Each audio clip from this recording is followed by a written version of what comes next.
골뱅 2부 시작됐습니다. 주말 미국의 고용지표 개선 소식에도 불구하고 유럽 이슈가 계속해서 증시 부담을 주면서 코스피는 나흘째 연속 밀리고 말았습니다.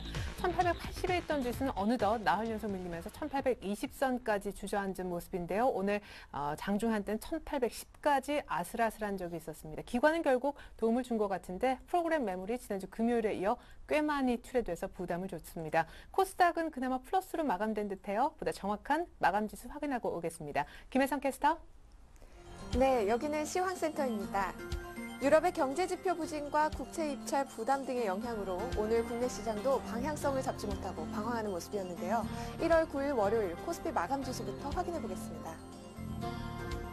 코스피 지수는 나흘째 하락세를 이어갔습니다. 오늘 코스피 지수는요, 어제보다 0.9% 하락한 1826선에서 거래를 마쳤습니다. 자세한 일중 흐름 확인해 보도록 하겠습니다. 오늘 코스피 지수는 전거래일보다 11.1포인트 하락한 1832선에서 내림세로 장을 출발했는데요. 프로그램 매물 부담에 점차 하락폭을 확대하면서 장중 한때 1810선까지 저점을 낮추기도 했죠. 이후 개인의 저가 매수세가 유입되면서 하락 낙폭을 일부 만회하고 오후 들어서 기관의 매도세가 줄어들면서 1820선에서 등락을 거듭하다가요. 오늘 1826선에서 거래를 마쳤습니다. 이어서 자세한 수급 상황 살펴보도록 하겠습니다. 장 초반 매수세를 보였던 외국인이 장중 매도 우위로 돌아섰습니다. 오늘 외국인은요, 1,795억 원 매도했고요. 반면에 개인은 4,093억 원 매수 우위를 보였습니다. 기관도 역시 629억 원 매수 우위를 보이면서 거래를 마쳤네요. 이어서 코스닥 마감 지수입니다. 오늘 코스닥 지수는 보합권에서 등락을 거듭하다가 방향성을 잡지 못하는 모습이었는데요. 결국 플러스로 전환하면서 거래를 마쳤습니다. 오늘 코스닥 마감 지수는요, 어제보다 0.26% 상승한 520선에서 거래를 마쳤네요. 자세한 일중 흐름 확인해 보도록 하겠습니다. 오늘 코스닥은 뉴욕 증시의 부진에도 불구하고 소폭 오름세로 장을 출발했는데요. 장 초반 매수 우위를 보이던 개인이 매물 규모를 늘리면서 지수가 하락세로 전환했죠. 외국인이 장중 매수와 매도를 오가면서 지수 반전에 영향을 주는 모습이었는데요. 하지만 기관이 매수 물량을 꾸준히 늘리면서 낙폭을 만회하고 반전하면서 오늘 520선에서 거래를 마쳤습니다. 다음은 수급 상황입니다. 오늘 개인과 외국인이 동반 매도 우위를 달렸습니다. 개인은 116억 원, 외국인은 19억 원 매도했고요. 반면에 기관은 161억 원 매수 우위를 보이면서 거래를 마쳤네요. 이어서 환율 흐름입니다. 환율이 유로존 재정위기 우려에 사흘째 오름세를 이어갔습니다. 오늘 환율은요, 전거래일보다 70전 상승한 1,163원에서 거래를 마쳤습니다. 환율은 미국 경제지표 호조와 북핵실험 루머 등으로 급등한 데 따른 반작용으로 오늘 1원 90전 내린 1161원에서 출발했는데요. 수면 위로 다시 올라온 유로존에 대한 시장의 불안 심리가 계속되면서 상승세를 유지했고요. 오늘 그래서 오후 들어서 상승폭을 소폭 제한하기는 했지만 1163원에서 거래를 마쳤습니다. 이어서 코스피 시가총액 상위 종목 살펴보도록 하겠습니다. 대부분의 업종이 하락세를 보인 가운데 오늘 전기 가스업과 의약품이 강세를 보인 하루였습니다. 삼성전자가 4거래일 연속 하락하면서 101만 원대로 후퇴했는데요. 그동안 실적 기대를 바탕으로 주가를 끌어올렸지만 이미 재료가 노출된 상황에서 당분간 수급이 악화될 가능성이 높다는 전망이 제기되면서 오늘 101만 6천 원에 거래를 마쳤습니다. 한국 포스코는 이틀 연속 하락세를 보였는데요. 37만 8,500원에 거래를 마쳤네요. LG화학도 1.39% 하락하면서 31만 9천 원에 거래를 마쳤습니다. 한국전력은 외국인 매수세가 유입되면서 상승 반전에 성공했습니다. 오늘 한국전력 1.29% 상승하면서 27,400원에 거래를 마쳤고요. SK이노베이션도 1.3% 상승했습니다. 15만 5,500원에 거래를 마쳤습니다. 하이닉스는 기관과 프로그램의 매도 규모가 늘어나면서 8거래일 만에 하락세를 보였는데요. 오늘 하이닉스는 2.25% 하락하면서 23,850원에 거래를 마쳤습니다. 반면에 LG전자는 2% 상승했네요. 74,000원에 거래를 마쳤습니다. 이어서 코스닥 시가총액 상위 종목 살펴보도록 하겠습니다. 메디포스트가 식품의약품안정청의 줄기세포 치료제 허가 기대로 가격 제한폭까지 뛰었네요. 오늘 메디포스트는요, 19만 9,800원에 거래를 마쳤습니다. 포스코 ICT도 전기차 관련주에 대한 기대감에 힘입어서 오늘 급등세를 이어갔는데요. 9,730원에 거래를 마쳤네요. CJ ENM은 반면에 1.61% 하락했습니다. 33,600원에 거래를 마쳤고요. 포스코 캠텍은 2.73% 하락하면서 17만 4,500원에 거래를 마쳤습니다. CJ는 1.83% 상승했네요. 72,400원에 거래를 마쳤습니다. 네오이즈 게임즈도 1.29% 상승했습니다. 43,050원에 거래를 마쳤고요. 3S는 오늘 2% 가까이 빠지면서 23,500원에 거래를 마쳤습니다. SM은 2% 상승했습니다. 58,800원에 거래를 마쳤네요. 지금까지 시황센터에서 김혜성이었습니다. 네, 이번엔 여의도 시각 한번 알아보겠습니다. 대신증권의 이영준 연구원 오늘 처음 연결이네요. 만나보겠습니다. 안녕하세요. 예, 안녕하세요. 네, 그래도 다행이네요. 밑골이 달아서 저녁 후강 모습으로 끝났는데 비책 매수가 좀 들어오면서 프로그램 매물도 2,500억 정도로 묶어준 것 같아요. 매물을요. 예, 그렇습니다. 예. 오늘 장을 보면 뚜렷한 악재선 재료는 없었지만 긍정적 이벤트의 부재 속에서 나흘 연속 하락세를 나타내었습니다. 하락 요인을 찾아보자면 미국 고용지표 호조에도 불구하고 유럽 위기가 다시 고개를 들며 투자 심리가 위축되었고요. 이번 주 시작되는 미국의 4분기 어닝 시즌에 대한 부정적인 전망도 투자 심리에 부정적인 영향을 미쳤다고 볼 수 있겠습니다. 한편 오늘 프로그램 매물도 시장에 큰 영향을 미쳤는데요. 12일 옵션 만기를 앞두고 베이시스 축소로 프로그램 매도 청산이 나타나면서 시장 변동성을 크게 하였습니다. 향후 시장에 대한 긍정적인 영향을 미칠 만한 이벤트들이 다소 부재한 상황이기 때문에 추가 하락 가능성도 열어둬야겠지만 5개월간 유지되어 온 박스권 하단이 쉽게 무너질 것으로 예상되지는 않고 있습니다. 옵션 만기일까지는 매도 물량의 청산으로 지수가 하락 압력을 받을 수 있기 때문에 큰 반등은 어렵겠지만 옵션 만기를 전후로 매도 물량 청산과 함께 지수 반등도 엿볼 수 있겠습니다. 따라서 지수 하락 시 매도 전략보다는 보유 그리고 1800선 부근에서는 저점 매수 전략이 유리해 보입니다. 현 시점에서 체크해 볼 수 있는 몇 가지 포인트를 짚어보면 가장 먼저 유로존 이슈를 주목해야겠습니다. 마지노선인 7% 수준을 살짝 넘어선 이탈리아 국채 10년물 금리가 추가 상승할 것인지 여부에 따라 유로존 리스크가 확대될지 아니면 소강 국면을 맞이할 수 있을지 주목되는 부분입니다.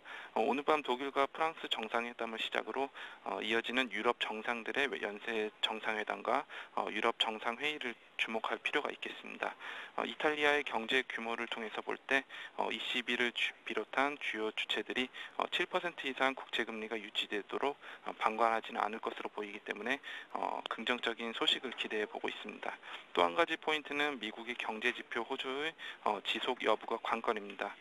유럽 중국의 우려 수렴과는 달리 잇따른 미국 경제지표의 호조는 미국 경기가 빠른 속도로 회복하고 있다는 자신감을 불어넣어주고 있습니다.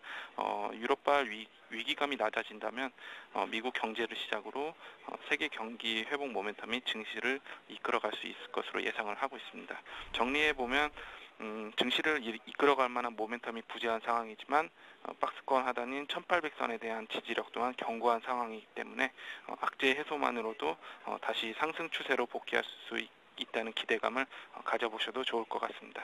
네, 프로그램 매도 청산 만기 부담에도 불구하고 1800 지지력 기대한다라는 얘기셨습니다.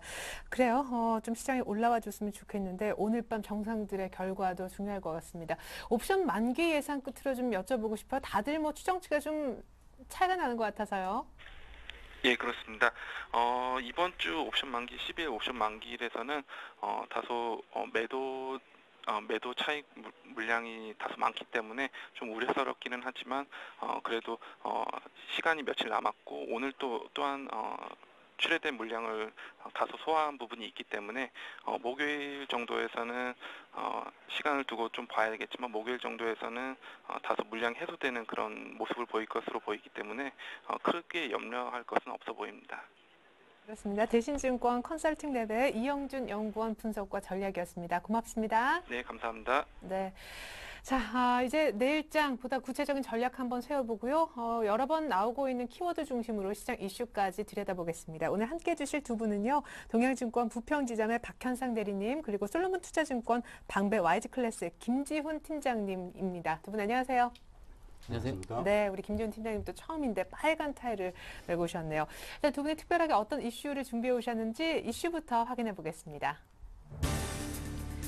네, 내일장 시장 이슈 크게 5가지나 되네요. 첫 번째, 선전한 미국의 경제 지표 증시 탈출구로는 역부족한가? 미국 지표가 나와도 오늘 시장은 빠졌었죠. 두 번째 이슈는 미국의 이번 주 어닝 시즌이 본격적으로 시작이 됩니다. 그런데 실적 증가세가 둔화될 것인가 봐요. 이 부분도 한번 짚어보고요. 세 번째로 독일과 프랑스의 정상이 오늘 밤에 만납니다. 과연 이 두 정상들의 만남으로 유럽 부실의 뇌관을 좀 잠재울 수 있을런지 여부 체크해보고, 네 번째로 정친 테마주 오늘 급락했는데 향후 매수도 좋은지 대응법 알아봅니다. 마지막으로 세스라는 그 가전 최대 박람회가 오늘 밤부터 열리게 되는데요. 행사 빛낼 종목은 관련 수혜주까지 분석해 보겠습니다. 네, 먼저 지난 주말 아주 빛나는 고용지표 성적을 내놓은 미국의 경제지표 분석을 좀 들어보겠습니다. 그래요. 꽤 서프라이즈한 성적이었는데도 시장은 코스피가 오늘 미끄러진 거 보면 이걸로는 모멘텀이 못 되나 봐요. 네, 저도 좀 우려스러운 점이었고요. 일단은 기본적으로 봤을 때 지난주에 금요일 날 장 끝나고 발표를 했는데요. 화면을 보셔서 같이 말씀드리겠습니다. 아시다시피 일단은 12월 비농업 부문과 민간 취업자 수가 아까 20만 명에서 21만 명 정도 일단은 발표가 나왔고요. 그러니까 예상치가 15만 5천 명 혹은 예상치가 17만 명 정도로 예상을 했기 때문에 일단 지금보다는 굉장히 큰 일단 자료상으로 수치상으로 좀 괜찮은 결과가 나왔다. 그리고 실업률 자체도 8.5%로 떨어졌습니다. 이거 같은 경우에는 재작년이죠. 2009년 2월 이후로 최저치 수준. 지금 보시면 나올 수가 있을 텐데 어떻게 보면 지금 차트를 좀 보시면서 화면을 보시면서 주식을 통해서 혹은 차트 매매하시는 분은 바닥권을 좀 형성을 했지 않았을까. 그렇기 때문에 일단 기본적으로 봤을 때는 고용 부분의 지표, 지금 매크로적인 측면에서 지표는 어느 정도 가능하다라고 말씀드릴 수가 있을 것 같아요. 그런데 우리 시장은 왜 빠졌느냐? 좀 이따 말씀을 드리겠지만은 일단 미국 부분에 대해서는 미리 선반영한 결과가 아닐까 싶습니다. 그리고 우리 유럽장에서 이번 주, 지난주에서 봤을 때는 다음 주, 이번 주 저희가 확인할 수가 있을 텐데 일단 프랑스 신용등 강등 서류라든지 혹은 뭐 이탈리아 국채 만기라든지 이런 여러 가지 기타 이슈가 때문에 어떻게 보면 혼조세로 마감했다 보실 수가 있고요. 일단 아직까지는 미국 시장에 대해서 일단 이슈에 대해서는 끝나지 않은 이슈까지 같이 말씀드릴 수가 있겠습니다. 예.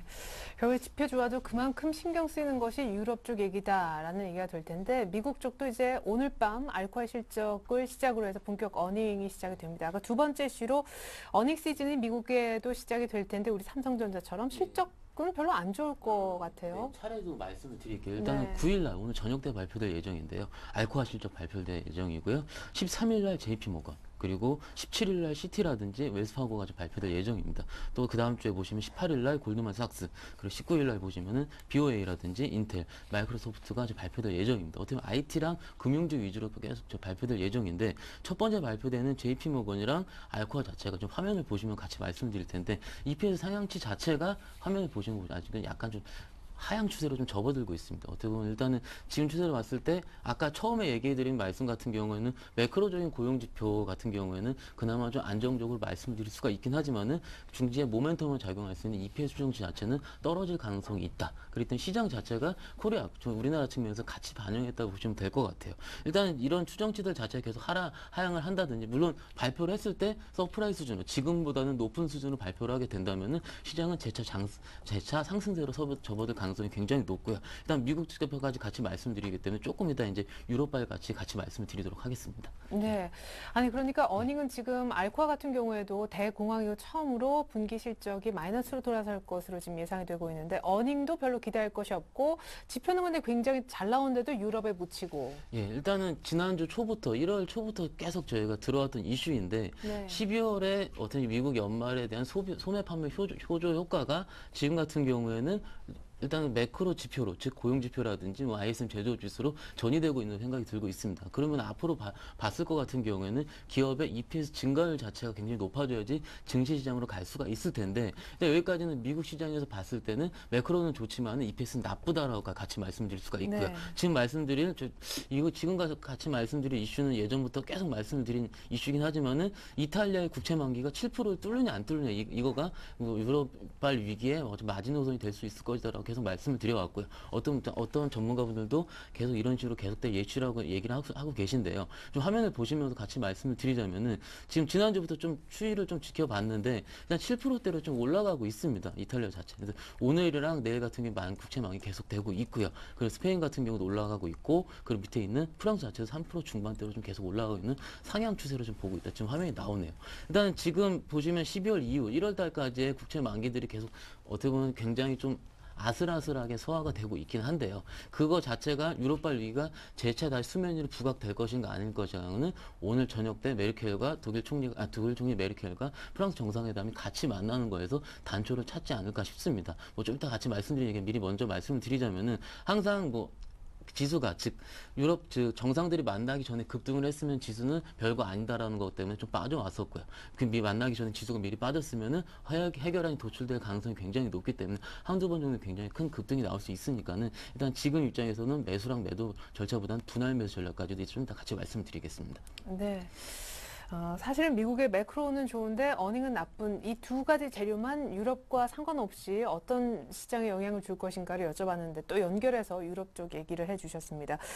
프랑스와 독일 정상이 만나는 거 이전에 사실 미국 내부적으로도 엇갈리는 어닝 재료와 또한 이 매크로 지표 어떻게 해석을 하고 계신지 궁금해요. 누가 힘이 더 셀 수 있습니까? 일단 제 생각에는 뭐 어느 쪽이 더 힘이 세다라고 판단하기는 지금은 힘들 것 같고요. 예. 미국 쪽의 경기 지표가 굉장히 며칠 동안 좋게 나왔는데 왜 좋게 나왔는지 그 이면을 한번 들여다볼 필요가 있다고 생각됩니다. 일단 미국 쪽 경기 지표는 최근 들어서 제조업체의 수출 증가가 원인이었습니다. 사실 미국 같은 경우는 제조업체는 전체 GDP의 한 30%밖에 구성이 안 되는 그런 서비스업이 훨씬 더 큰 산업 구조거든요. 그 중에서도 제조업체가 수출 증가가 되면서 오히려 아주 대표적인 경상수지 적자국이었던 미국이 이 적자폭이 상당히 축소가 되면서 이 거시경제 지표는 상당히 좀 좋게 나왔습니다. 예. 이런 일들의 이 이면을 보면은 원래 미국은 이 세계 최대의 소비국이지 않습니까? 네. 어디에서든 이 달러를 찍어내가지고 전 세계에 있는 상품을 사들여서 다른 나라의 이 경기를 살려주는 그런 역할을 하고 있는 곳인데요. 근데 오히려 지금은 거꾸로 돼가지고 미국 쪽이 수출이 늘어나니까 한국 쪽은 오히려 10월 달에 대미 수출 증가율이 마이너스로 전환되었습니다. 네. 예. 이런 것들을 본다면은 미국이 경제 지표가 좋아지긴 했지만 지금으로서는 그렇게 주변 타 국가들은 좋아할 만한 일은 아니다. 이런 생각이 듭니다. 물론 미국이 지금 이 경제 지표가 좋아진 게 내수 진작으로 이어진다면 그렇다면 타 국가들에게도 도움이 될 수는 있겠지만 아직까지는 그렇게까지 보기는 힘들다고 생각됩니다. 네, 미국에 그만큼 팔면은 우리 상품을 못 팔기 때문에 미국 지표 좋아지네 좋게만 바라볼 일이 아니다라는 얘기하셨고, 미국 어닝은요, 알코아 같은 경우는 지금 벌써 시티그룹에서 굉장히 안 좋을 거다 예고를 해줬는데요. 예, 미국 어닝 같은 경우도 이미 이익 추정치가 계속 빠르게 낮아지고 있습니다. 네네. 이미 낮아지고 있기 때문에 또 그게 앞선 이렇게 며칠 동안에 반영이 됐었고요. 아마 발표가 된다 하더라도 크게 저는 주식시장에 영향을 미치진 않을 것이라고 생각됩니다. 예, 알겠습니다. 미국 쪽 지표 그리고 안 좋을 거라고 이미 예고를 받은 바 있는 어닝까지 한번 챙겨봤고요. 세 번째 이슈들, 독일, 프랑스 정상 오늘 밤 만나는데 뭔가 좀 유럽 이슈 부담 더는데 도움이 될까, 이 부분 좀 알아보도록 할게요. 독일과 프랑스 사실 메르켈 총리 휴가 갔다 온 다음에 좀 조용하지 않았습니까? 예, 그렇죠. 오늘 밤에 뭔가 좀 기대할 수 있는 게 있는지. 사실 오늘 잡혀있는 정상회담은 좀 약간 급작스럽게 잡은 정상회담이다 보니까 네. 큰 기대를 하는 것보다는요. 그래도 뭔가 이 사태를 해결하기 위해서 노력을 하고 있구나라는 그런 모션을 보여주기 위한 게 아닌가 저는 그렇게 생각이 됩니다. 예, 그러면은 특별한 게 나올 거라고 생각하지 않는다라는 말씀이에요? 그렇게 예상을 하는 건 아니고요. 네네. 단지 이 이벤트에 따라서 시장이 크게 출렁일 거라고 이제 예상하는 거는 좀 너무 좀 불확실성에 기대를 크게 거는 그런 상황이라고 해야 될까요? 예. 그래서 이런 불확실성에 기대를 거는 것보다는 오히려 이런 재료의 결과가 나왔을 때 그때 보고 따라서 결과를 판단하는 게 더 낫다고 생각됩니다. 예, 그러면은 지금 굳이 기대와 기대하지 않는다 내진 중립 고르라면 중립 정도신가? 중립입니다. 예. 아, 그래요. 앞서 이영준 연구원님 같은 경우에 그래도 좀 기대를 건다 만남들에 이런 얘기를 하셨는데 박현상 대리한테도 잠깐 여쭤볼까요? 뭐 지금까지 많이 만나왔는데 사실 앞뒤로 분위기는 달랐다고 아까 하셨잖아요. 예, 일단은 뭐 제가 한 11월쯤인가요? 같이 말씀드린 적이 있는데 일단 2주 동안의 휴가를 연말에 연초 저희는 못 쉬었는데 왜 이렇게 좀 쉬고 왔어요. 일단은 그냥 만나는 것 같지는 않습니다. 근데 아직까지 저희가 어떤 뉴스를 살펴봐도 그러니까 합리적인 대안이 도출됐다고 얘기까지는 나온 적이 없습니다. 물론 지금 최근에 ESM이라든지 EFSF 어떻게 보면 도출안 자체가 좀 구체적인 실행 계획 없이 좀 방치가 되고 있다는 느낌이 좀 들고요. 최근에 그 ECB의 그 단기 차익 유로를 살펴봤을 때 지금 같은 경우는 지난주 12월에 기억해 보시면은 단기 차익금 유로가 좀 떨어졌다고 볼 수 있는데 최근 차익금 자체 할 수 있는 차익금 유로 자체는 좀 늘어나는 것도 좀 판단이 되고 있습니다. 그렇기 때문에 일단은 이번 주라든지 다음 주까지 만기에 대해서는 어느 정도 만기를 좀 끌 수 있을 것이라는 예상까지 같이 들고 있습니다. 만약에 만기 자체가 길어질 수가 있다. 좀 만기를 어떤 연장시킬 수 일단 그러니까 시장의 반응만 나온다면 시장은 굉장히 급등할 수 있긴 한데 여기서 메르켈이 일단은 한두 번 정도 여태까지 얘기했었던 나쁘게 독일은 따로 자체 통화를 허용하지 않는다라는 기존의 어떤 노선 자체만 철회하기만 한다면 일단 유로존이 계속될 수 있기 때문에 일단 한 번 정도는 저도 같은 경우에는 일단 기회를 볼 수 있을 것이라 생각이 좀 들고 있습니다. 그러면은 좀 어려운 뭐 통화 얘기까지 나왔습니다만 오늘 밤 독일과 프랑스 정상회담에 기대를 건다. 일단 저는 오늘 좀 왜냐하면 지수 자체가 뭐 1826포인트 어쩌면 기술적인 차트는 모든 좀 이슈로 좀 같이 총망라하는 경향이 있긴 있는데 1800선에서는 기술적으로 반등할 수 있다고 생각이 되기 때문에 일단은 그런 이슈와 맞물려서 일단 오늘 정도는 일단 반등에 대해서 기대를 해볼 수 있다. 같이 말씀드릴 수 있을 것 같습니다. 네. 자, 김지은 팀장님께 또 다시 한번 마지막 정리 차원에서 여쭤보고 싶어요. 지금 매크로도 그리고 어닝도 사실은 유럽과 따로 뗄 수 없는 그런 상황인데 지금 유럽 정상들이 만나는 것 자체도 중립으로 보시니까 시장 자체를 조금은 부정적으로 보십니까? 아니면 뭐 큰 폭의 상승까지는 단기적으로 기대를 안 하시나 봐요. 저는 박스권으로 지금 보고 있습니다. 예. 예. 그래요. 그러면 기댈 곳은? 지금 현재 기댈 곳은 글쎄요. 단기적으로는 이 정상회담의 결과가 좋게 나와준다면은 예. 그 결과를 보고 따라 들어가는 저는 그런 전략을 쓰려고 하기 때문에 이번 정상회담 결과에 저도 약간의 기대는 하고 있습니다. 하지만 예. 크게 기대하고 있지는 않습니다. 예, 알겠습니다. 일단 뭐 나와보면 보고 얘기하겠다는 말씀이신 것 같아요. 자, 이번에는 이슈 네 번째 한번 분석을 해보겠습니다. 오늘 개인분들은 가장 궁금해하실 것 같아요. 정치인 테마주 급락, 향후 어떻게 대응하면 좋을까? 역시 우리 김지훈 팀장님이 준비해 오신 것 같은데 당국에 조사 들어간다 그래서 오늘 많이 빠졌는데 다시 살아날 것인가 관건입니다. 살아날 줄 안다면 사면 되잖아요. 그렇게 생각하실 수도 있겠지만 전 사실 이번 조치가 좀 늦은 감이 있다고 생각됩니다. 오히려 진작에 빨리 이런 조치가 취해져서 좀 개인 투자자분들이 피해를 입으시는 일이 없으셔야 되는데 이번은 정치 테마가 지금 발생한 지가 한 3달, 4달이 넘었지 않습니까? 안철수 같은 경우는 지금 상승률이 몇백 %인지 모르겠습니다. 이런 상황이 있고 나서야 이제서야 이런 조치를 했다는 게 저는 굉장히 늦은 감이 있다고 들고요. 그리고 지금까지 정치 테마들 중에 물론 정말 논리적으로 실적의 상승이 기대가 되는 종목들도 있습니다. 예를 들면 뭐 여당이 되든 야당이 되든 분명히 이번에 복지 예산이 증가될 것이라는 건 확실하거든요. 그렇다 보면 영유아 콘텐츠 사업, 뭐 삼성출판사라든지 예림당이라든지 이런 사업, 이런 회사들은 분명히 수혜를 입을 거는 확실합니다. 그런데 또 서한이라는 종목 아십니까? 네. 예. 이 종목의 대표이사가 그 박사모의 간부시라고 합니다. 네. 예. 그 이유 때문에 상한가를 몇 번이나 치고 그랬던 종목들이거든요. 이렇게 말도 안 되는 황당한 이유로 올라가는 이런 종목들을 개인 투자자분들께서 따라가신다면 이거는 처음에 한두 번은 이익을 보실 수는 있겠지만 세 번째, 네 번째 그때 크게 물리셔서 결국은 큰 손실을 입을 수밖에 없다고 저는 생각합니다. 예, 근데 일각에서는 또 그런 얘기도 하더라고요. 일단 뭐 단속에 조금 움찔하면서 오늘 뭐 단가까지 그런 밀리는 종목이 있었지만 결국에 총선, 대선 재료가 살아있기 때문에 이렇게 한번 타박을 좀 받아서 움찔했지만 결국에 다시 살아날 수밖에 없는 구조다. 재료가 있잖아요, 테마인데. 예, 맞습니다. 예, 그래서 제가 아까 말씀을 드린 게 논리적으로 실적이 정말 수혜를 입을 수 있는 그런 종목들이 있고 아닌 종목들이 있습니다. 그거를 선별을 해서 들어가셔야 될 것이고요. 뭐 제가 방금 말씀드린 것처럼 서한 뭐 대표이사가 박상호 회장이다. 혹은 뭐 안철수 대표가 뭐 누구랑 사진을 한 장 찍었다. 이런 이유 때문에 회사가 하루에 상한가를 친다. 저는 말도 안 되는 일이라고 생각합니다. 예. 그러면은 오늘 실적이 좀 수반되는 좀 매매해볼 만한 테마주로는 복지 예산 관련 테마주인 예림당 삼성출판사 정도를 예. 보시는 거네요. 박현상 대리님은 개인들 오늘 문의 많지 않았어요. 이거를 그냥 팔까요? 혹은 신규 세력 같은 경우는 사도 됩니까? 전화 많이 받았고요. 예. 일단은 말씀드릴게요. 뭐 차트 보시면서 말씀을 드리는 게 제가 보기엔 제일 편할 것 같습니다. 일단은 전문가님께서 말씀을 하셨는데 서한이라는 종목과 아가방 컴퍼니라는 회사 두 가지를 좀 비교를 해보면서 같이 말씀드리는 게 좋을 것 같아요.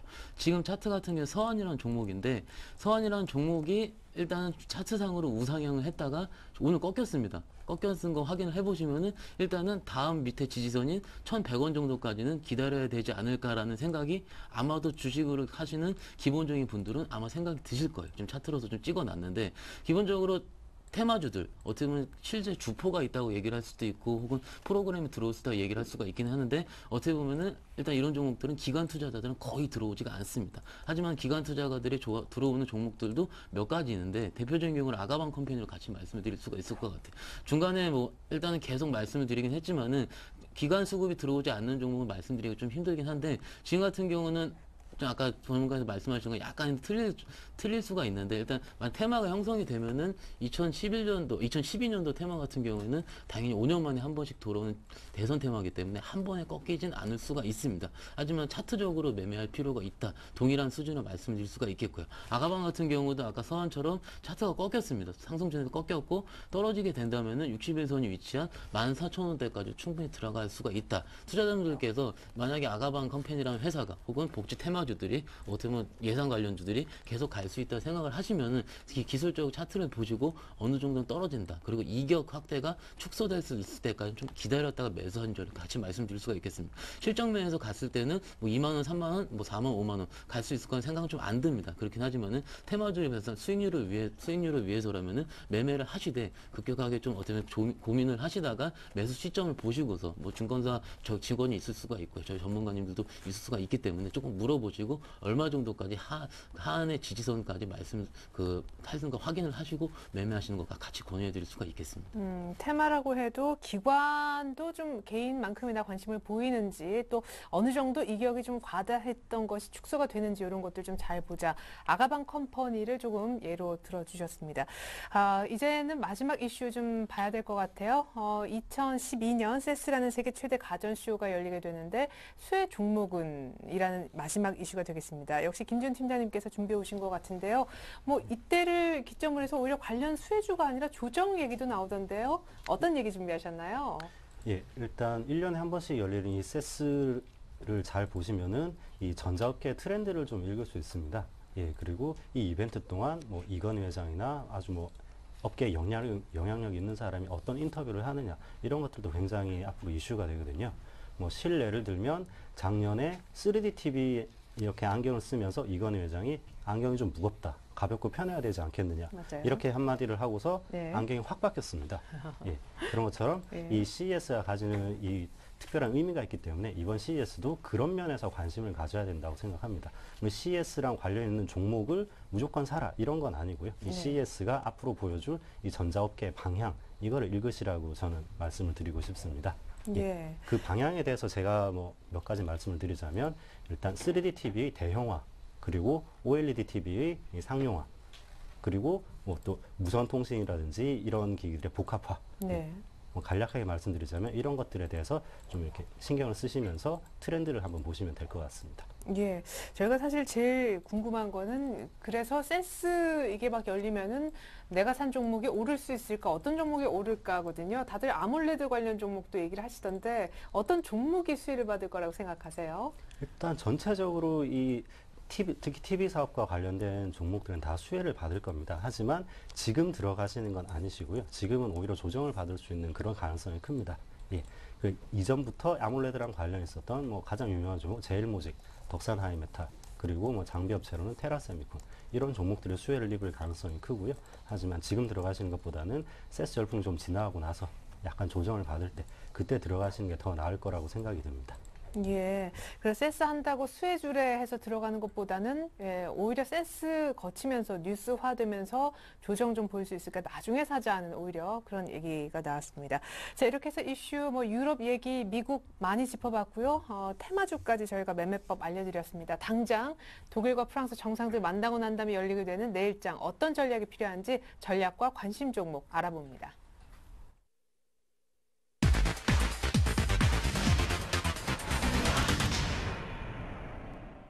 네, 오늘 밤 프랑스와 독일 정상이 만납니다. 만나고 내일장 어떻게 될까 많이 빠지긴 했는데요. 박현상 대리님. 네, 일단 전략을 같이 말씀을 드리자면은 일단 지금 시황을 대부분 말씀드린 내용일 텐데 CG를 제가 써놓은 걸 보시면은 시장의 핵심은 재차 미국에서 유럽으로 미국발 약발은 어느 정도 끝나지 않았을까 싶습니다. 미국발 약발이 있었는데 유럽 위기 때문에 장이 좀 빠졌다. 그러면은 유럽 문제가 프랑스 정상이랑 독일 정상이 만났을 때 해결안이 도출이 된다면은 기술적인 면에서 좀 저점을 만들 가능성이 있고요. 그렇기 때문에 일단 상승 기조에 접을 수 있다는 판단을 말씀드릴 수 있고요. 오늘 저녁 때 같은 경우는 일단 아까 말씀드린 내용이 있고 10일 같은 경우에 그리스 국채 만기가 1640만 유로 정도 있습니다. 일단 만기 자체를 발행할 수 있는 분량에 대해서는 확인할 수가 있는데 일단 다음 달까지 6천억 유로까지는 준비가 되어 있다는 얘기가 좀 있기 때문에 만기 물량은 큰 무리 없이 소화 가능할 것이다 말씀드릴 수가 있고요. 기존의 물량 지금 드리는 말씀 오늘 말씀을 좀 재차 종합을 해보자면은 시장은 미국과 유럽발 이슈 때문에 계속 지지부진하고 있는데 그 같은 경우라면 1800선이라는 지지선이 있기 때문에 어느 정도는 재차 분할 매수 관점까지도 같이 말씀드릴 수가 있다. 종목을 원하신다면 일단은 만약 좀 이따 말씀을 드리겠지만 오늘 지수 관련주라든지 혹은 지수 관련 대형주까지도 같이 말씀을 드릴 수가 있고요. 오랜만에 좀 차트 보면서 같이 좀 말씀을 드리겠습니다. 차트 같은 게 보시면은 지금 이게 오랜만에 차트를 좀 띄어나와 봤는데요. 일단 코스피 종합 차트입니다. 사실 보시면 아시다시피 저점과 저점을 이루는 선과 고점과 고점을 이루는 선 자체가 일단은 어떻게 보면 삼각형 수렴 패턴을 좀 가고 있습니다. 만약에 계속 지수를 차트를 보면 말씀드렸다시피 이런 삼각형 수렴 패턴 자체가 수렴하는 순간이 어쩌면 한동안의 방향성이 나올 수 있다고 말씀드릴 수가 있고요. 다른 측면에서 설명드리면 1800에서 1900 정도까지 박스권 구간까지 같이 나올 수가 있습니다. 지금 보실 때 그러면은 지금 장에서 봤을 때는 기관 투자자보다는 지금 TV를 보시는 투자자분들이 좀 더 수익률이 높을 가능성이 있습니다. 그렇기 때문에 좀 마음을 다시 한번 다시 부여잡고 매매를 하시는 게 좋을 것 같고요. 지금 대형주, 지수 관련 대형주라면은 물려 계신 종목에 대한 추가 매수라든지 분할 매수 관점까지 같이 드릴 수가 있고요. 1800 하단 박스권에서 1900 상단 박스권까지 박스권 유지를 말씀드릴 수가 있고 지금까지 짜증나는 어떤 기술적인 패턴상 짜증나는 이런 그 상승과 하락의 패턴 자체는 한 다음 주나 다다음 주 정도가 지나가게 된다면은 일단 기술적으로는 끝나고 재차 상승 혹은 재차 하락의 새로운 상승 패턴 혹은 하락 패턴을 추세적으로 만들 수 있을 가능성이 굉장히 높기 때문에 조금 더 기다려 보신 다음에 일단 시장을 만약에 보수적인 투자자라면은 어떻게 보면 하락 패턴이 끝나는 것까지 확인을 해보시고요. 좀 적극적인 투자 같은 경우에는 분할 매수로 단기 대응할 전략까지 같이 말씀드릴 수가 있겠습니다. 네, 그러나 앞서 박스권일 것 같다 전망해 주신 김지훈 팀장님의 전략 궁금해요. 사실 대형주 분할 매수하기에는 만기가 딱 걸려 있으니까 조금 부담이라서 타이밍상. 예, 그렇습니다. 예, 저는 한동안 투자 전략은 좀 지금 우리 장세가 이제 유럽에서 발생하는 뉴스 때문에 새벽에 일어나서 보면은 갭으로 떠서 시작하고 네. 또 악재가 나오면 갭으로 빠져서 시작하고 네. 이런 걸 보고 헤드라인 그 시장이라고 하거든요. 앞으로 이런 시장이 좀 펼쳐질 가능성이 높다고 생각됩니다. 일단 이번 주부터 정상회담 줄줄이 3-4개 잡혀 있고요. 이번 주에 또 이탈리아 국채 발행도 있지 않습니까? 네. 새벽에 이런 커다란 이슈들이 많기 때문에 일단 뉴스의 영향을 받아서 아침부터 변동성이 극히 심해질 수 있습니다. 저는 이런 장에 대응을 하기 위해서는 일단 목표 수익을 좀 낮게 잡으시고 적어도 한 5%에서 10% 이 정도 잡으시고 수익 실현을 빨리 하고 나오고 이제 오버나잇 하는 이 날짜를 최대한 줄이는 게 이런 헤드라인 이 이슈에 걸리지 않는 그런 방법이거든요. 네. 그래서 저는 최대한 배트를 좀 짧게 잡고 한 5%, 10% 이 정도 수익에 만족하고 빨리빨리 현금하고 나오신 다음에 다시 또 들어가시고 이런 전략을 저는 추천합니다. 예, 그럼 단타 매매 대상으로는 뭘 잡고 계세요? 단타 매매 대상으로는 최근 들어서 변동성이랑 우상향을 동시에 같이 가진 이제 스마트폰 관련 IT 쪽 코스닥 회사들 이런 쪽으로 저는 추천을 드립니다. 예, IT 코스닥 회사들 그렇다면 어떤 종목을 오늘 또 처음 출연이신데 포트폴리오에 담으실지 저희가 잠시 후에 알아보도록 하겠습니다. 그러고 보니까 아까 세스 얘기도 하셔서 기대가 좀 되는데요. 먼저 박현상 대리의 관심 종목부터 알아볼까요? 네, 일단 오랜만에 가져온 게 아니고 고민을 좀 많이 했습니다. 예. 일단은 제가 웬만하면은 시장 대비해서 이길 수 있는 종목을 가져오려고 좀 노력을 많이 했었는데 그것이 맞았을 때도 있고 좀 틀릴 때도 있었는데요. 지금 같은 경우는 시장 대비해서 추가 수익을 활용할 수 있는 코덱스 레버리지 갖고 왔습니다. 다른 분들 좀 많이 갖고 오셨을 텐데 같이 말씀을 드릴게요. 코덱스 레버리지 종목은 아시다시피 지수 관련 ETF라 얘기를 할 수 있습니다. 즉 시장이 상승을 하면은 시장 대비 2배의 수익률을 추구하는 목적으로 하는 상장지수 펀드라고 얘기를 할 수가 있고요. 펀드이기 때문에 내가 왜 정지 펀드를 가입할 수 있느냐? 뭐 시장에서 그 통화할 때는 많이 여쭤보시기도 하시는데 그냥 지수라고 종목이라 보시면 될 것 같고요. 삼성투신에서 운영하는 레버리지 인덱스라고 말씀드릴 수가 있습니다. 뭐 타이거가 될 수도 있고 뭐 어떤 코세프가 될 수도 있고요. 그것은 운용하는 운용사 입장에서 붙은 이름이라고 보시면 될 것 같고 코세프 같은 경우 우리투신, 타이거 같은 미래에셋 같은 어떤 운용사 이름이라 붙어오는 거라고 생각하시면 될 것 같습니다. 이런 어떻게 보면 ETF 종목을 매매하실 때 틱 같은 경우에는 거래량이 굉장히 많은 종목들 위주로 매매하시는 게 가장 맞다고 생각이 들고 있고요. 왜냐면은 거래량이 작은 종목들에는 많이 사서 때 어떻게 보면 유동성이 떨어질 가능성이 굉장히 높기 때문에 미리 좀 앞서서 그 ETF를 말씀드릴 때는 좀 말씀을 드릴 수가 있을 것 같고요. 아까 말씀드린 것 중에 좀 굉장히 녹아 있습니다. 레버리지 종목 같은 경우 지금 보시면 지수 차트랑 똑같습니다. 지수가 빠지게 된다면 제가 1800선까지 빠질 수 있다고 말씀드렸고요. 지금 코덱스 레버리지의 하단 정도의 가격인 거 1400원 정도까지는 아시다시피 1750선 어떤 강력한 지지선이 될 수가 있고요. 지수 대비 1750선 환산할 수가 있습니다. 1750선에서 전 고점 목표인 12000원 부근까지 같이 말씀을 드릴 수도 있고요. 12000원 부근에 오신다면은 1930에서 40 정도의 지수가 될 가능성이 굉장히 높습니다. 그렇기 때문에 또 빠지게 된다면 지수 대비 2배 정도 빠질 수가 있기 때문에 오늘 지수가 0.9% 정도 빠졌고 레버리지 같은 게 2.2% 빠졌기 때문에 어떤 반대적인 측면에서는 분할 매수 정도로 말씀드릴 수가 있고요. 어떻게 보면 지금 정도에서 단기 대차적으로 내일 반등이 나올 수가 있기 때문에 매수하시는 가격은 오늘 종가에서 1300원 정도까지 말씀드릴 수가 있고 목표가는 12000원 그리고 손절가로는 좀 상상하기 싫긴 하지만은 이제 10,000원 정도로 말씀드릴 수가 있는데 이게 지금 지수로 치면 1750포인트 전저점 부분까지 같이 말씀드릴 수가 있겠습니다. 그러니까 손절을 하신다면 10,000원 정도 그리고 매수를 하신다면 1400원까지 분할 매수 목표가로는 단기적 12,000원까지 같이 말씀드릴 수가 있겠습니다. 네, 기술적 반등 기대하기 때문에 코덱스 ETF를 얘기했습니다. 12,000원 목표가가 다시 한번 나왔고요. 오늘 처음 출연하신 우리 김지훈 팀장님의 관심 종목 궁금해요. IT 중소형주 워낙 많아서 그중에 어떤 종목을 골라오셨을까요? 예, 일단 포트에 다 중소형주만 담으면 변동성이 너무 심해질 것 같아서 제가 대형주를 하나 먼저 담았습니다. 예, 첫 번째 종목은 LG전자입니다. LG전자 같은 경우는 작년에 핸드폰 사업에서 굉장히 적자를 많이 보면서 영업이익률이 핸드폰을 팔면 팔수록 손해를 보는 마이너스 3%까지 기록을 했습니다. 예, 하지만 올 들어서 2012년도는 영업이익이 2% 정도로 회복될 걸로 예상을 하고 있고요. 그리고 LTE폰이나 프라다폰 주로 이런 상품들이 나오면서 영업이익률을 회복할 거라고 생각을 하고 있습니다.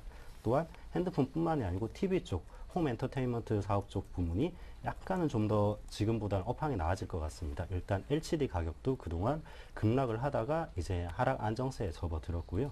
그리고 이 경쟁사인 소니가 TV 사업을 또 구조조정 하려고 아마 지금 이런저런 뉴스에 나오고 있습니다.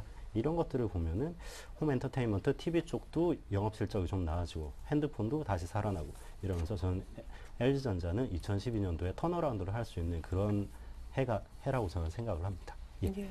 그래서 매수가는 월요일 종가인 74,000원을 제시를 해드리고요. 사실 제가 오늘 월요일 날 방송 출연을 하지 않았더라면은 60일선이 있는 한 7만 원대 초반 이때를 제시를 해드렸을 겁니다. 지금 12월 달부터 60일선을 사뿐사뿐 지금 위에 걸어다니고 있는 종목이거든요. 예. 금요일 날 60일선까지 왔다가 오늘 다시 반등을 했는데요.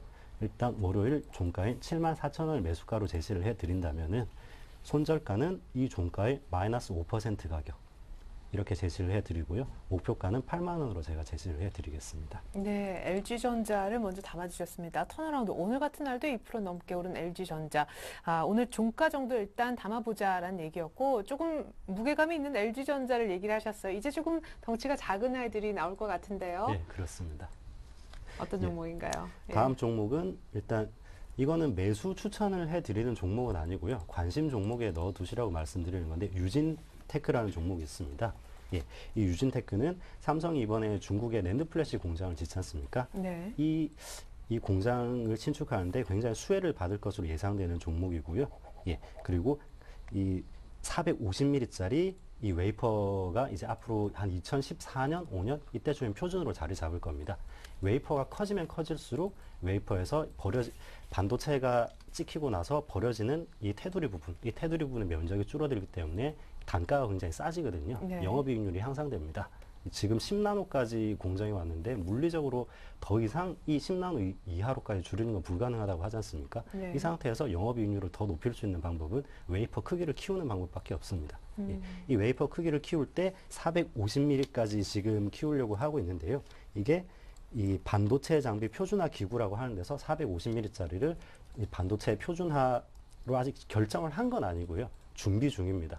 이 준비 중인 이 협회에서 한국에 있는 회사로는 유일하게 유진테크를 이 장비 제조업체로 선정을 했습니다. 예. 그렇기 때문에 앞으로 장래성에서 상당히 좀 유망하다고 생각이 들어서 지금 당장 매수하기에는 요즘 너무 급등을 해서 매수하기는 좀 부담스럽고요. 하지만 관심 종목에 넣어두시는 건 전 추천드립니다. 예. 자, 유진테크는 일단 신고가 치고 있는 종목이라 관심 종목 정도에만 편입해 주시고요. 그러면은 아직 공개가 안 됐어요. 어떤 IT 중소형주를 준비하셨나요? 이번에는 심텍 제가 제시해 드리겠습니다. 예, 심텍 보시면은 주봉이나 월봉상으로 보시면은 상당히 좀 이렇게 최근 들어서 한 2011년 4월 이때부터 계속 하락을 하던 종목입니다. 예.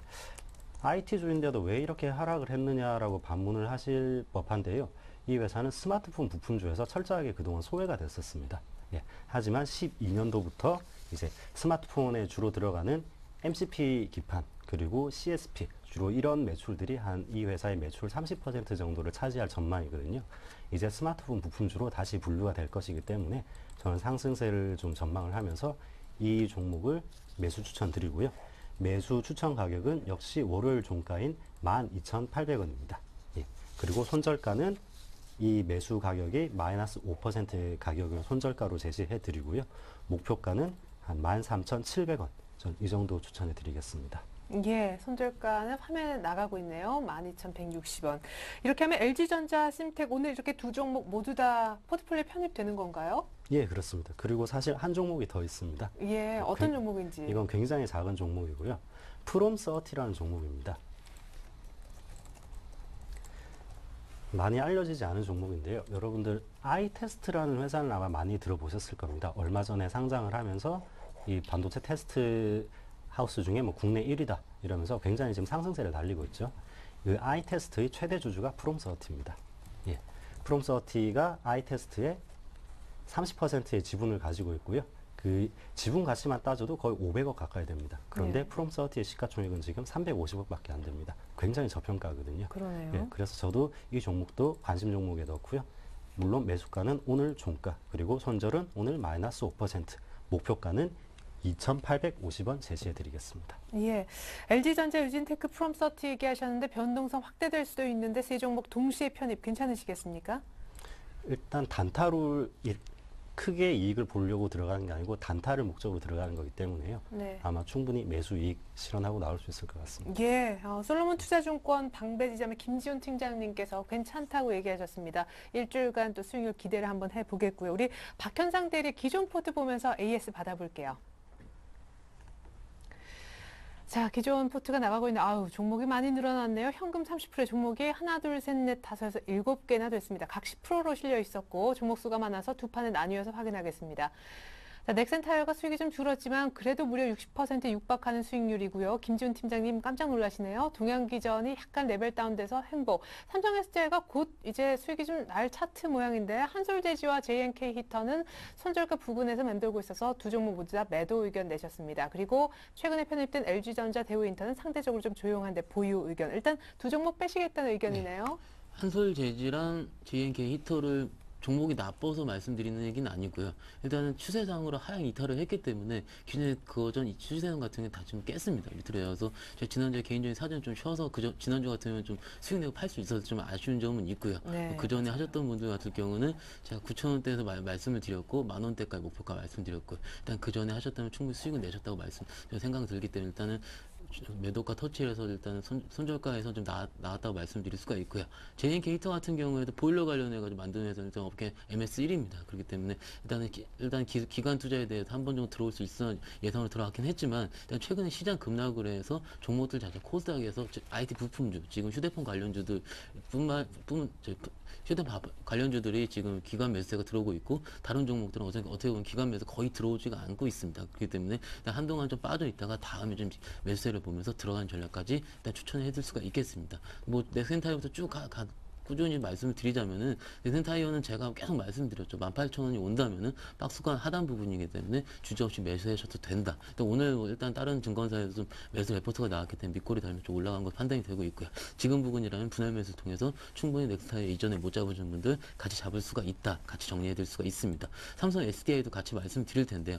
SDI가 좀 싸게 잡아드렸기 때문에 지금 입장에서 충분히 좀 괜찮다고 말씀드릴 수가 있긴 한데 일단 시간은 좀 걸릴 수가 있습니다. 물론 CES 관련주들로 편입이 될 수도 있고요. 물론 제일모직과 같이 들어올 수도 있긴 하지만은 일단 지금 같은 경우에 봤을 때 SDI 같은 경우는 모양 자체가 지금 60일선을 좀 살짝 좀 깨고 있는 모습을 보일 수가 있기 때문에 한동안 옆으로 좀 횡보하다가 재차 상승으로 접어들 가능성이 높다. 내일 같은 경우 만약에 플러스로 전환을 하게 된다면 역시 다시 5일선 위로 올라올 수 있기 때문에 추세선으로도 상승세 들어올 수 있기 때문에 보유 우리가 말씀을 드릴 수가 있고요. 네. 팀장님께서 말씀하신 LG전자입니다. LG전자 같은 경우에는 일단은 오늘이 주주 배정 유상증자 물량, 상장하는 물량이었죠. 그렇기 때문에 그런데 물량을 해소하고 충분히 2.2%의 상승을 했다라는 것 자체는 시장에 대해서 볼 수 있는 무게가 굉장히 상당하다.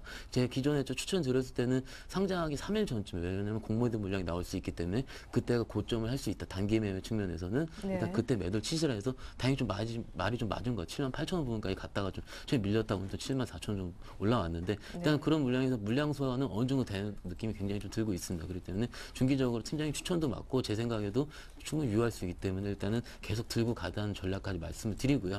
마지막 종목이죠. 대우 인터내셔널. 대우 인터내셔널 같은 경우도 같이 말씀을 드리자면 아시다시피 대우 인터내셔널 같은 EPS 추정치가 굉장히 상향이 됐습니다. 원래 상사 업종 자체 추정치는 1분기에 굉장히 급등하는 경향이 있고요. 최근 시장 하락으로 좀 빠지긴 했지만은 아직까지는 손절가를 터치하지 않았기 때문에 계속 들고 갈 수 있는 점까지 같이 말씀을 드릴 수가 있겠습니다. 그리고 마지막 하나 안 했죠. 동양기전인데 제가 제일 최근에 좀 걱정하는 종목 중에 하나인데 동양기전은 일단은 좀 들고 있는 것만큼 EPS 증가율이 굉장히 탁월한 종목이고 무거운 종목이기 때문에 한 번 더 들고 가는 전략까지 같이 정리해 줄 수가 있겠습니다. 네, 결국 한솔재지 JNK 히터를 빼겠다는 AS였는데요. 박현상 대리 완성본부터 차례로 보여드리겠습니다. 자, 이렇게 해서 종목수는 다시금 6개로 압축됩니다. 오늘 코덱스 레버리지 지금 5시 방향에 10%로 새롭게 신규로 들어온 ETF 상품이 있기 때문에요. 현금은 40%로 늘어납니다. 나머지 종목은 홀딩 얘기하셨죠. 자, 가격을 다시 한번 보면요. 넥센타이어는 지금 박스권 하단이라 신규 매수도 가능하다고 했고 동양기전은 좀 불안하지만 부유 의견 주셨습니다. SDI도 횡보 상승 기대하셨고 LG전자는 좀 후에 볼 우리 김 팀장님과 동일한 목표가 8만 원을 제시하고 계십니다. 대우인터도 일단은 홀딩입니다. 그리고 오늘 신규로 언급하신 ETF 상품인 코덱스 레버리지 시장과 동일하게 보고 있는데요. 12,000원까지 목표가 제시를 해주셨습니다. 시장이 기술적으로 반등할 거라 기대하고 계시기 때문이죠. 이번엔 김준 팀장님 완성본 보겠습니다. 오늘 첫 출연에 변동성도 크지만 IT 세계를 동시에 넣어주셨습니다. LG전자 20%, 심텍 10%, 프롬서치 10%. 가격을 한번 볼까요? 좀 짧은 관점에서 보고 있기 때문에 변동성에도 이길 수 있다. 세 종목이었습니다. 가격 한번 참고해 주십시오. 네, 지금까지 동양증권의 박현상 대리, 솔로몬 투자증권의 김지훈 팀장과 함께 해봤습니다. 종목 전략까지 잘 들었습니다. 네, 오늘 코스피는 나흘째 밀렸습니다. 상승으로 돌려줄 키는 유럽에서 찾을 수 있을까요? 독일과 프랑스 정상회담 결과 챙겨보시면 좋을 듯합니다. 고맙습니다.